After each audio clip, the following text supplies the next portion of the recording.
Hello, നമ്മുടെ കാറ്റത്തെ കിളിക്കൂട് സീരിയലിൻ്റെ next week ഒരു പ്രൊമോയാണ് ഞാനിന്ന് പറയുന്നത്. അപ്പോൾ എല്ലാവരും നമ്മുടെ വീഡിയോസൊക്കെ ഒന്ന് കാണുക. അതിനോടൊപ്പം തന്നെ നിങ്ങൾക്ക് ഇഷ്ടമാവുമെങ്കിൽ ലൈക്ക് അടിക്കുക. കാരണം ലൈക്ക് അടിച്ച് കാണാൻ ശ്രമിക്കുകയാണെങ്കിൽ വലിയ സന്തോഷമായിരുന്നു. കാരണം എന്താണെന്ന് വെച്ചാൽ നമ്മുടെ വീഡിയോസ് കൂടുതൽ എൻഗേജ്ഡ് ആവും.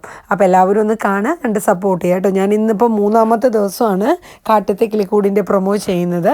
അപ്പോൾ തുടക്കത്തിൽ ഓരോരുത്തരായിട്ട് സപ്പോർട്ട് ചെയ്യുന്നുണ്ട്, എന്നാലും എല്ലാവരുടെയും സപ്പോർട്ട് പ്രതീക്ഷിക്കുന്നു.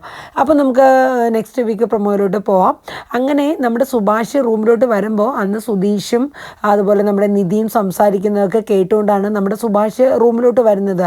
അങ്ങനെ ആ സത്യങ്ങളൊക്കെ സുഭാഷ് അറിയണം. അങ്ങനെ നിധി സത്യങ്ങളൊക്കെ സുഭാഷിനോട് പറയുകയാണ്. വേറൊന്നുമല്ല, സുധീഷും നിധിയും ഒരിക്കലും ഇഷ്ടപ്പെട്ടല്ല ഈ വിവാഹം കഴിച്ചത് എന്നുള്ള കാര്യം നിധി തന്നെ സുഭാഷിനോട് പറയാണ്. അതായത് വീട്ടിൽ നിന്ന് ഇറങ്ങിപ്പോന്നു, ആ കല്യാണം നടക്കാതിരിക്കാൻ, അതായത് സൂര്യയായിട്ടുള്ള കല്യാണം നടക്കാതിരിക്കാനും പിന്നെ തനിക്ക് പഠിക്കണം ഏട്ടാ, അതുകൊണ്ടാണ് ഞാൻ സുധീഷിൻ്റെ ഹെൽപ്പോട് കൂടി ഇങ്ങനെ വീട്ടിൽ നിന്ന് വിട്ടിറങ്ങി വന്നത്. അല്ലാണ്ട് ഞങ്ങൾ ഒരിക്കലും ഇഷ്ടപ്പെട്ട് അങ്ങനെ ഒരു വിവാഹം കഴിച്ചതല്ല. ചേട്ടനൊക്കെ ഞങ്ങളോട് ക്ഷമിക്കണം. സുധീഷിന് അത് പറയാനുള്ള ഒരു ധൈര്യം ഇല്ലാത്തതുകൊണ്ടാണ് ഏട്ടാ ഞാനിപ്പോൾ നിങ്ങളുടെ അടുത്തൊക്കെ പറയുന്നത്. അപ്പോൾ സുഭാഷ് ഇത് കേട്ടിട്ട് ആകെ അന്തം വിട്ട് നിൽക്കുകയാണ്. ഇത്രയും ആൾക്കാരെയൊക്കെ വിളിച്ചില്ലേ, അവരുടെ കുടുംബത്തിൽ പെൺകുട്ടികൾ വാഴില്ല എന്നും പറഞ്ഞാണ് ആൾക്കാർ എപ്പോഴും കളിയാക്കുന്നത്. അപ്പോൾ സുഭാഷിന് ആകെ സങ്കടമായി. ഇനിയിപ്പോൾ ഈ അവസാന നിമിഷത്തിൽ ഫുഡ് റെഡിയായി, മണ്ഡപം എല്ലാം ആൾക്കാരെത്തി തുടങ്ങി, എല്ലാം കൂടെ കേട്ടപ്പോൾ സുഭാഷിന് എന്ത് ചെയ്യണമെന്ന് അറിഞ്ഞൂടാ. അവസാനം സുഭാഷ് നിധിയോട് റിക്വസ്റ്റ് ചെയ്യും പോലെ പറഞ്ഞു, നിധി ഈ ഒരു കാര്യം കൂടെ നീ ചെയ്തു തരണം. കാര്യം എന്താ വെച്ചാൽ നമ്മൾ ഇതെന്തായാലും തുടങ്ങിപ്പോയി. ഇനിയിപ്പോൾ നീ നാളെ നേരം വിളിക്കുമ്പോൾ ചിലപ്പോൾ നിധി പോകണമെന്നാണ് പറയണത്. നാളെ ഞാൻ ഇവിടെ നിന്ന് മാറി ഹോസ്റ്റലിലോട്ട് പോകും. അപ്പോൾ പിന്നെ ആൾക്കാരുടെ അടുത്ത് എന്ത് പറയും എന്നുള്ള രീതിയിൽ അപ്പോൾ സുഭാഷ് പറഞ്ഞു, അതെങ്ങനെയെങ്കിലും ഞങ്ങൾ ഹാൻഡിൽ ചെയ്യാം. എന്തായാലും ഈ ഒരു പ്രശ്നം ഇത്രയും ആൾക്കാരുടെ മുമ്പിൽ ഒരുമിച്ച് നാണം കിടുക എന്ന് പറഞ്ഞാൽ അത് വലിയ ഇതാണ്. അപ്പോൾ അതുകൊണ്ട് നിധി ഇതെങ്ങനെയെങ്കിലും ഈ ഒരു ഫംഗ്ഷന് തയ്യാറായി വരണമെന്ന് പറഞ്ഞിട്ട് അതനുസരിച്ചിട്ട് നിധി വരുന്നുണ്ട്. അങ്ങനെ ആ പരിപാടിയൊക്കെ നല്ല രീതിയിൽ നടക്കുന്നുണ്ട്. അതിനിടയിൽ നമ്മുടെ ഭാസ്കരൻ നമ്മുടെ സുധീഷിൻ്റെ കയ്യിൽ ഒരു താലിമാല കൊണ്ട് കൊടുക്കണം. അപ്പോൾ ഇത് കണ്ട് എല്ലാവരും, സുധീഷ് ഉൾപ്പെടെ ഞെട്ടാണ്. സുഭാഷും സുധീഷും ഹരീഷും നിതീഷൊക്കെ ഞെട്ടാണ്. കാര്യം എന്ന് വെച്ചാൽ ഇങ്ങനെ കുടിച്ച് കൂത്താടി നടക്കുന്ന ഭാസ്കറിൻ്റെ കയ്യിൽ എവിടെ നിന്നാണ് ഈ സ്വർണ്ണമൊക്കെ മേടിക്കാനുള്ള പണം എന്നുള്ളത്. അങ്ങനെ അതിഗംഭീരമായിട്ട് പരിപാടികളൊക്കെ നടന്നു. അപ്പോൾ ഇതൊക്കെ കണ്ടിട്ട് നമ്മുടെ സുനന്ദയുടെ അമ്മയ്ക്കും അച്ഛനും, അതായത് ഭാസ്കറിൻ്റെ ഏട്ടനും ഭാര്യയ്ക്കും സഹിക്കാൻ പറ്റുന്നില്ല. കാര്യം എന്ന് വെച്ചാൽ ഇതെങ്ങനെയെങ്കിലും മുടങ്ങി ആൾക്കാരുടെ മുമ്പിൽ ഭാസ്കറിനും മക്കളും ഒക്കെ നാണം കെടുന്നത് കാണാൻ വേണ്ടിയിട്ടാണ് സുനന്ദയുടെ അച്ഛനും അമ്മയൊക്കെ വന്ന് ഈ കല്യാണം ക്ഷണിച്ചപ്പോൾ സന്തോഷത്തോടെ വന്നിരിക്കുന്നത്. അപ്പോൾ അതിൻ്റെ ഇടയിൽ നമ്മുടെ സുനന്ദ ഫോട്ടോ എടുക്കാനും ഒക്കെ കൊടുക്കുന്നുണ്ട്. നമ്മുടെ സുഭാഷിൻ്റെ കയ്യിലൊക്കെ പിടിച്ചുകൊണ്ട് ഫോട്ടോ എടുക്കുന്നുണ്ട്. ഇതൊക്കെ സുനന്ദയുടെ അമ്മ ദൂരെ നിന്ന് കാണുന്നുണ്ട്. അങ്ങനെ വലിച്ചു പിടിച്ച് വീട്ടിലോട്ട് കൊണ്ടുപോകുന്ന രംഗങ്ങളൊക്കെ ഉണ്ട്. അപ്പോൾ പറയുന്നുണ്ട്, നീ വീട്ടിൽ പാടി നിന്നെ ശരിയാക്കി തരാമെന്ന് പറഞ്ഞിട്ട് സുനന്ദേനെ വലിച്ചെടുത്തുകൊണ്ട് പോവാണ്. എന്നിട്ട് ഫുഡൊക്കെ കഴിച്ചിട്ടാട്ടോ പോകുന്നത്. അങ്ങനെ അവർ പോവാണ്. അത് കഴിഞ്ഞ് പിന്നീട് ഫംഗ്ഷനൊക്കെ കഴിഞ്ഞ് എല്ലാവരും പോയി. അങ്ങനെ അവർ ഫുഡൊക്കെ കഴിച്ചു. അങ്ങനെ നിധി റൂമിലോട്ട് പോയി ഉറങ്ങാൻ വേണ്ടി പോവാണ്. അപ്പോൾ സുധീഷ് സാധാരണ കിടക്കും പോലെ ഹോളിലോട്ട് ചെല്ലുകയാണ്. അങ്ങനെ ഹോളിൽ കിടക്കാൻ ചെന്നപ്പോൾ നമ്മുടെ നിതീഷിനും ഹരീഷിനും ഇത് അറിയില്ലല്ലോ. ഇവരിങ്ങനെ കല്യാണം ശരിക്കും ഇഷ്ടപ്പെട്ടല്ല കല്യാണം കഴിച്ച, തൽക്കാലത്തേക്ക് എങ്ങനെയോ കല്യാണം കഴിച്ചു പോയതാണ് എന്നുള്ളതൊക്കെ അവർ പറയാണ്. അപ്പോൾ അല്ല, അങ്ങനെയാണല്ലോ അവരുടെ കൺസെപ്റ്റ്, ആരാ, നിതീഷിൻ്റെ ഹരീഷിൻ്റെ. അപ്പം ഈ സുഭാഷ് കല്യാണം കഴിഞ്ഞിട്ട് അന്ന് രാത്രി നിതീഷിൻ്റെ കൂടെയും അനിയന്മാരോടെ കിടക്കാൻ വന്നപ്പോൾ അവർ ചോദിച്ചു, ഇതെന്താണ് കല്യാണം കഴിഞ്ഞിട്ട് ചെറുക്കൻ വന്ന് ഞങ്ങളെ കൂടെ കിടക്കണേ, പോയി ചേട്ടത്തിയമ്മേരുടെ കിടക്കുന്നും പറഞ്ഞ് നിതീഷ് പറഞ്ഞപ്പോൾ നമ്മുടെ സുധീഷ് പറഞ്ഞില്ല, ഞാൻ ഇവിടെ കിടക്കുന്നതെന്ന്. ഇയാൾ എന്തുവാ ഇതിങ്ങനെയെന്നൊക്കെ ചോദിച്ചാൽ അവർ കളിയാക്കി കൊണ്ടുവന്നപ്പോൾ നമ്മുടെ സുഭാഷ് അങ്ങോട്ട് കടന്നു വന്നിട്ട് പറയേണ്ടത്, അതെ അവൻ ഇവിടെ കിടക്കണേന്ന് പറഞ്ഞ് അങ്ങനെ കിടക്കുകയാണ്. അപ്പോൾ സുഭാഷ് വന്ന് പറഞ്ഞപ്പോൾ പിന്നെ നിതീഷ് ഹരീഷും ഒന്നും മിണ്ടാൻ പോയില്ല. എന്നിട്ട് അവർ മനസ്സിൽ എന്തായിരിക്കും കല്യാണം കഴിഞ്ഞിട്ട് ഇവരിങ്ങനെ ഏട്ടാ ഇങ്ങനെ മാറിക്കിടക്കണേന്നുള്ളതൊക്കെ ചിന്തിക്കുന്നുണ്ട്. പക്ഷേ ഈ രഹസ്യം മറ്റാർക്കും അറിയില്ല. ആകെ അറിയാവുന്നത് നിധിക്കും നമ്മുടെ സുധീഷിനും ഇപ്പോൾ സുഭാഷിനും മാത്രമേ അറിയാവുള്ളൂ. അങ്ങനെ സുധീഷ് അവിടെ കിടന്ന് അവർ 4 പേര് ഹോളിൽ കിടന്ന് ഉറങ്ങുകയാണ്. അതിൻ്റെ ഇടയിൽ നമ്മുടെ സുഭാഷ് ചെന്നിട്ട് ഭാസ്കറിനോട്, അച്ഛന് ഈ സ്വർണ്ണമാല എവിടെ നിന്നാണ് കിട്ടിയത്, അച്ഛൻ എവിടെന്നെങ്കിലും മോഷ്ടിച്ചതാണോ എന്നൊക്കെ ചോദിക്കുന്നുണ്ട്. നീ ഒന്ന് പോടാ പോയി, ഞാൻ എന്തിനാണ് മോഷ്ടിക്കണേ, ഇത് നിൻ്റെ അമ്മയുടെ മാലയാണ്, ഞാനത് സൂക്ഷിച്ചു വെച്ചേക്കായിരുന്നു, എൻ്റെ മക്കളിൽ ആർക്കെങ്കിലും അത് കല്യാണ സമയത്ത് ഇങ്ങനെ കൊടുക്കാം എന്നുള്ള രീതിയിൽ ഞാൻ സൂക്ഷിച്ചു വെച്ചതാണെന്നൊക്കെ ഇങ്ങനെ പറയുന്നുണ്ട്. അങ്ങനെ ഇത് കേട്ടപ്പോൾ നമ്മുടെ സുഭാഷിന് ഒരു നല്ലൊരു സന്തോഷമാണ്. അങ്ങനെ സുധീഷിനും ഒരിതായി. സുധീഷ് അപ്പം മനസ്സിൽ ചിന്തിക്കുന്നുണ്ട്, ഇത് അറിഞ്ഞു കഴിഞ്ഞപ്പോൾ ഇങ്ങനെ അമ്മയുടെ മാലയാണ്. കാരണം നാളെ നമ്മുടെ നമ്മുടെ നിധി ഈ വീട് വിട്ട് ഇറങ്ങി പോവുകയാണെങ്കിൽ ആ മാലയും നഷ്ടമാവുമല്ലോ, അമ്മയുടെ അവസാനമായിട്ടുള്ള ഒരു ഇതാണല്ലോ. അപ്പോൾ അതൊരു സങ്കടമാവുമല്ലോ. അങ്ങനെ അതൊക്കെ ആലോചിച്ചിരിക്കുകയായിരുന്നു. അങ്ങനെ നേരം വെളുത്തു.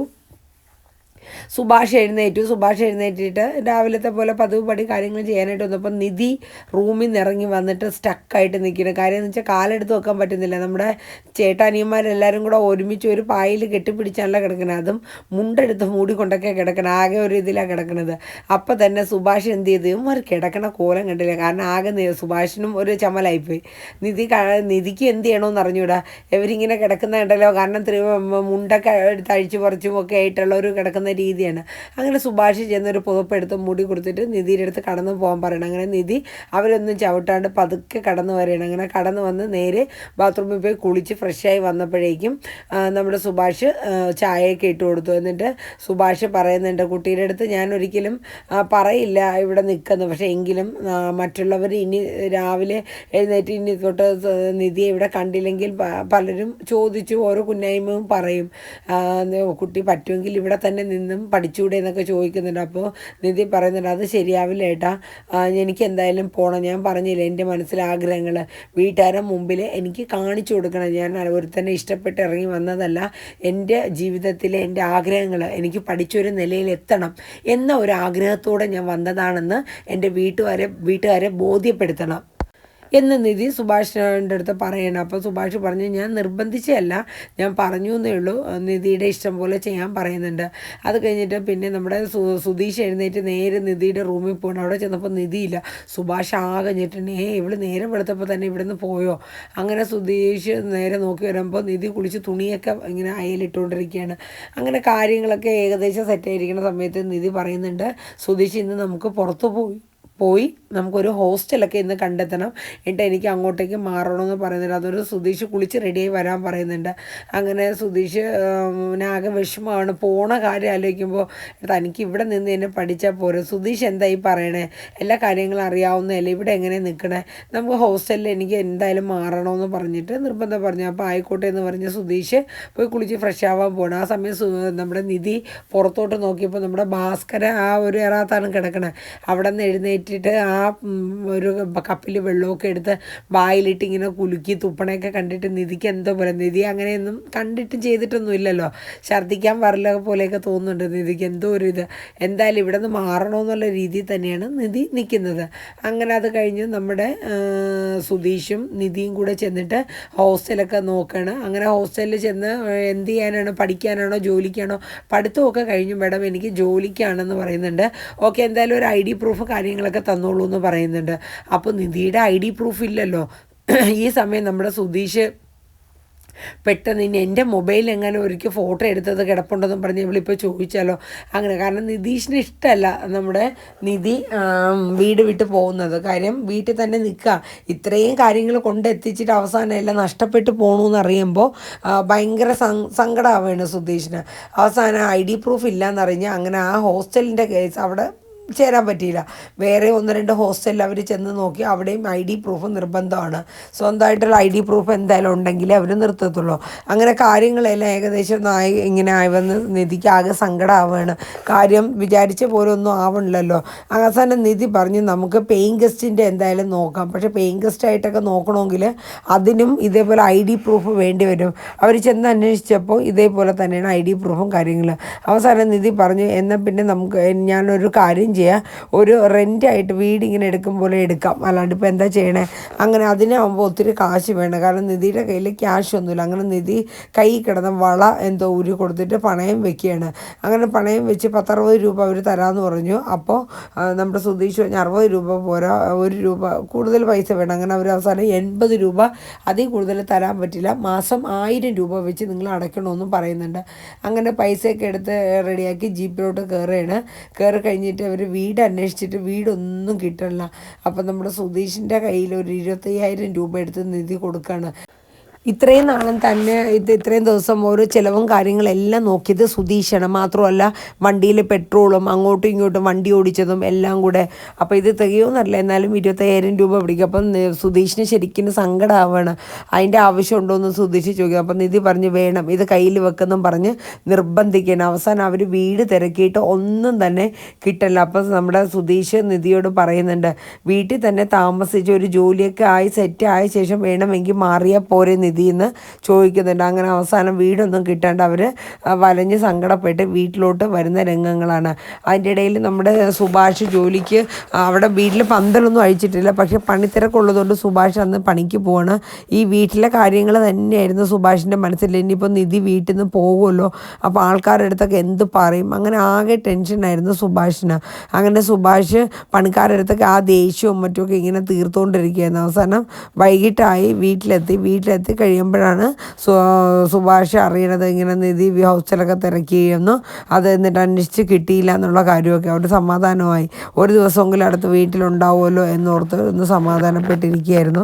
അങ്ങനെ കാര്യങ്ങളൊക്കെ ഏകദേശം നെക്സ്റ്റ് വീക്കിൽ ഇതുപോലെയൊക്കെയാണ് വരുന്നത്.